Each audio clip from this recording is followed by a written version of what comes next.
Recording studio Rampur बाजार।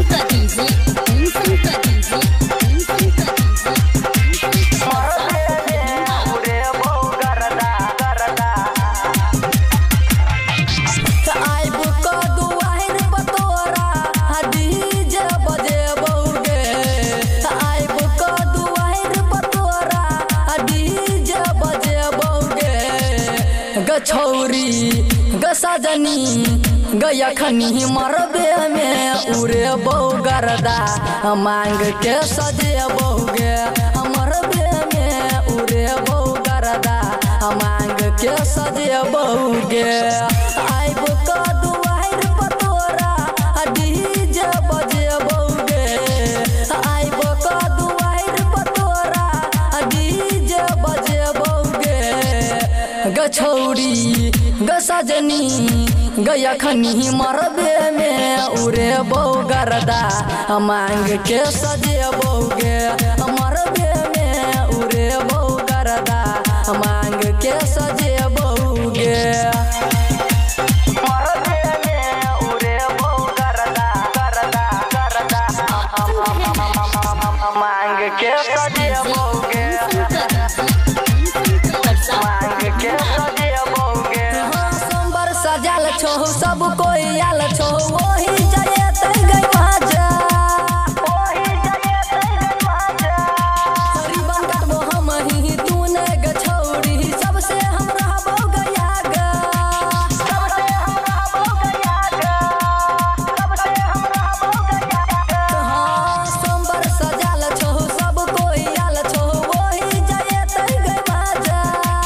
Ribbon काटबो हम ही तूने गछौरी सबसे हम रहबो गया गा सखी सहेलिया तोहर हमू सखी चलाबै छो सखी सहेलिया तोहर हमू सखी चलाबै छो गछौरी गसजनी गयखनी मरबे में उरे बौगरदा मांग के सजे बहुगे मरबे में उरे बौगरदा मांग के सजे बहुगे मरबे में उरे बौगरदा उरे बौगरदा मांग के सजे बहुगे मांग के सजे बहुगे हाँ की ख्याल छो गवा घर मैल छो कर देना अरमा गई पूरा कर देना अरमा गई पूरा फायरिंग करे छो रविंदर गवा देखाबो दुनाला गवा देखाबो दुनाला गवा देखाबो दुनाला की ख्याल छो गवा घर मैल छो कर देना अरमा गई पूरा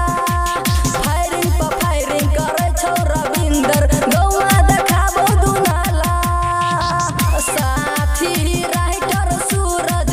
जरदा मिलाबै छो साथी राइटर सूरज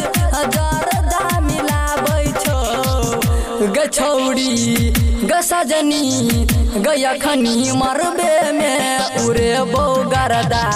मांग के सजे बहुगे मरबे में उरे बौगरदा मांग के सजे बहुगे आइब क दुआर पतोरा डीजे बजे बहुगे आइब क दुआर पतोरा डीजे बजे बहुगे गछौरी गसजनी गयखनी मरबे में उरे बौगरदा मांग के सजे बहुगे मरबे में उरे बौगरदा मांग के सजे